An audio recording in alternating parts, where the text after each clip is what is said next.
Shalom Bapak Ibu Saudara yang Tuhan kasih, anggota jemaat Gereja Isa Masih Kopo Permai Bandung. Hari ini saya kembali menyapa Bapak Ibu Saudara dengan pesan pastoral. Saya teringat kurang lebih 3 atau 4 tahun yang lalu ketika kami sedang kuliah di salah satu STT di kota Bandung ini, ada seorang teman saya pernah mencetuskan suatu pertanyaan yang buat kami, kok dia tumben membuat pertanyaan seperti itu.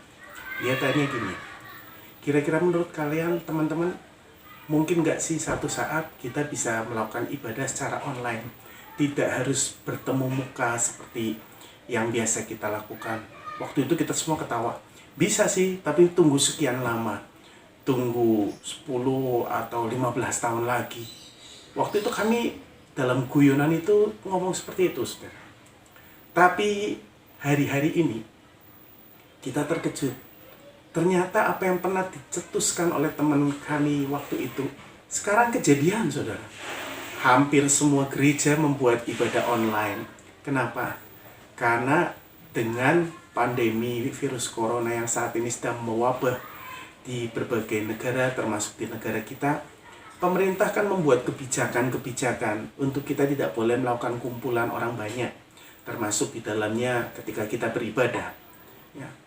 Di satu sisi kita melihat ini adalah satu bentuk Tuhan sedang bekerja memulihkan keluarga-keluarga, supaya waktu yang selama ini kita banyak habiskan di luar, sekarang kita bisa fokus terhadap keluarga, terhadap orang-orang yang dekat dengan kita, supaya kita bisa membangun kebersamaan sebagai satu keluarga. Tapi di sisi lain, ada sebagian orang berkata, Pak, kapan kita ibadah lagi?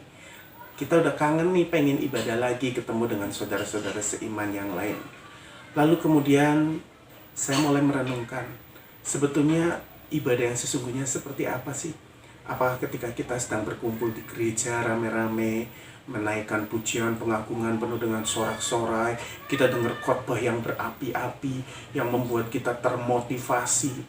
Tapi kemudian Tuhan ingatkan satu hal, esensi dari kehidupan rohani kita adalah bagaimana kita setelah kita sekian tahun banyak beribadah, banyak dibekali dengan firman, dengan apa yang kita dapat selama kita beribadah, harusnya kita mulai melatih diri kita untuk kita bertumbuh di dalam Tuhan.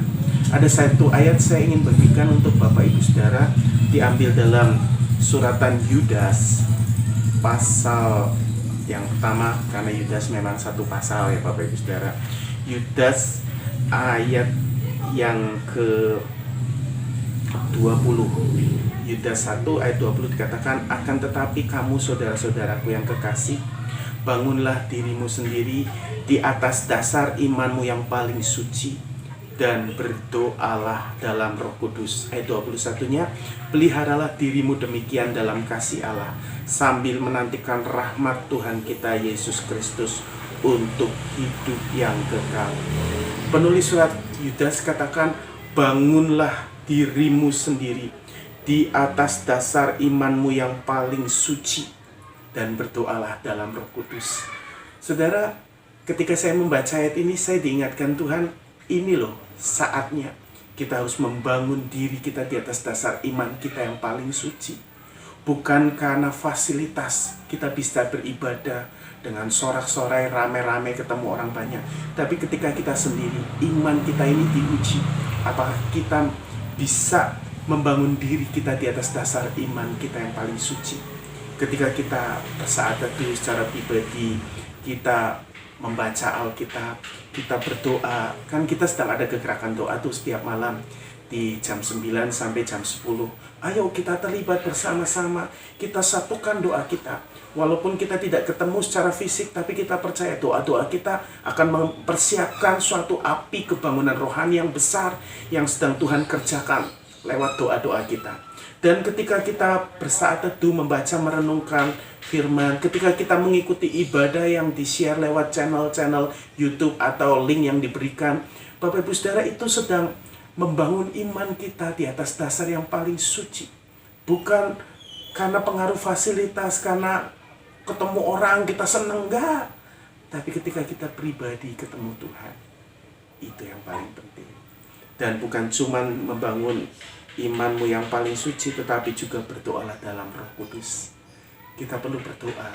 Kadang kita nggak tahu harus berdoa apa, tapi Roh akan menolong kita dalam kelemahan kita untuk kita bisa berdoa menurut tuntunan Roh Kudus dengan keluhan-keluhan yang tidak terucapkan, tapi akan menghasilkan perkara-perkara besar. Dan mari kita memelihara diri kita sedemikian rupa dalam kasih Allah, sambil menantikan rahmat Tuhan dinyatakan. Kita dalam suasana seperti ini, kita ingin anugerah Tuhan dinyatakan.